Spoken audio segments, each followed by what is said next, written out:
মুরলি শিখায় সবাই মিলে শিরা ধারে লইয়া শ্যাম মনু সাধে মুরলি শিখায়। এবার শিরা ধারে লইয়া শ্যাম মনু সাধে মুরলি শিখায়। এবার শিরা ধারে লইয়া শ্যাম মনু সাধে মুরলি শিখায়। তাহলে নবম ছিদ্র, একটা ছিদ্রে ফু দেওয়া হচ্ছে আর 8টা ছিদ্র থাকছে সা রে গা মা পা ধা নি, আর একটা হলো কোমল স্বর। এই 8টা স্বরে ভগবান যখন বাজান কি কি কাজ হয়? প্রথম রন্ধ্রের তানি, রন্ধ্র মানে ছিদ্র, প্রথম রন্ধ্রের তানি ব্রহ্মার ভাঙিল ধ্যানে গো, প্রথম রন্ধ্রের তানে ব্রহ্মার ভাঙিল ধ্যানে গো। এবার দ্বিতীয়তে যমুনায় যায়, এবার দ্বিতীয়তে যমুনা যায়। দ্বিতীয় রন্ধ্রের কথা রণবেশ ভানুসুতা, দ্বিতীয় রন্ধ্রের কথা কোনো বিশু ভানুসুতা। পবন ওই পবনের হত গতি হয় রে, ওই পবনের হত গতি ভাইও রে। শিরা ধারে লইয়া মনসার মুরলি শিখায়। এবারে বলে দিই, প্রথম রন্ধ্র মানে প্রথম সুর যখন ভগবান বাজান তখন কি হয়? ব্রহ্মার ধ্যান ভঙ্গ হয়। দ্বিতীয় সুর যখন বাজে কি হয়?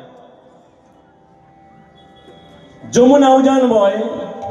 তৃতীয় ছিদ্রে যখন ফু দেন তখন কি হয়? পবনের হতগতি, মানে পবনের গতিকে রোধ করে দেয়। মানে ধরুন সাইক্লোন চলছে, সাইক্লোন উঠেছে, সব ধ্বংস করতে করতে চলে যাচ্ছে, ঠিক তখনই যদি ভগবান কৃষ্ণচন্দ্র তৃতীয় রন্ধ্রের সুরটা বাজায়, যতদূর পর্যন্ত গেছে ওখানে গিয়ে স্টপ, আর এগোতে পারবেন না। তাহলে 3টে হলো।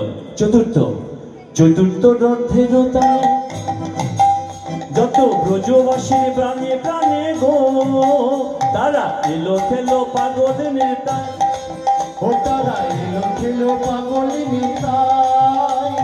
পঞ্চম রন্ধ্রের সুরে ধেনুগণ আসে ওই ফিরে, পঞ্চম রন্ধ্রের সুরে ধেনুগণ আসে ফিরে। তিন মুখে যুদ্ধ করছে ধায় রে, দিন মুখে উঠো ঘুরছে ভাইও রে। শিরা ধারে লইয়া মনসাধে মুরলি শিখায়। 4 নম্বর সুর যখন বাজে তখন যার কানে যাবে তার কি দশা হবে? উন্মাদিনী মানে পাগলের দশা হয়ে যাবে। কি করছে কোথায় আছে, কি হবে কিছু বুঝতে পারবে না। পঞ্চম সুর যখন বাজবে তখন আমাদের যার যার ঘরে যাবার সময় হবে। ভক্তমন্ডলী মায়েরা, এই পঞ্চম টান এটা একমাত্র রাসলীলায় বুঝেছিল, আর আমাদের প্রত্যেকে যার যার জীবনে একবার করে বাজবে।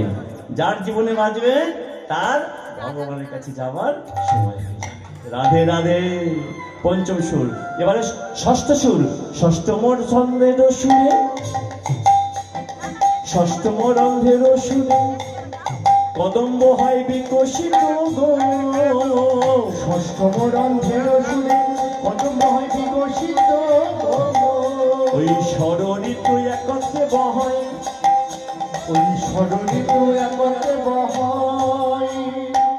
ভক্তমন্ডলী, ষষ্ঠ সুর মানে 6 নম্বর সুর যখন বাজবে তখন ষড়ঋতু একত্রে বহায়, মানে গ্রীষ্ম বর্ষা শরৎ হেমন্ত শীত বসন্ত এই 6টা ঋতু একসাথে মিলিত হবে, সবাই মিলে একসাথে। কারণ রাসলীলার মধ্যে যে পদটা আছে ফুল্ল মল্লিকা মালতী জ্যোতি, তা মল্লিকা ফুল কি শরৎকালে ফোটে? ফোটে আমার? মল্লিকা কোন সময় ফুল জানেন না?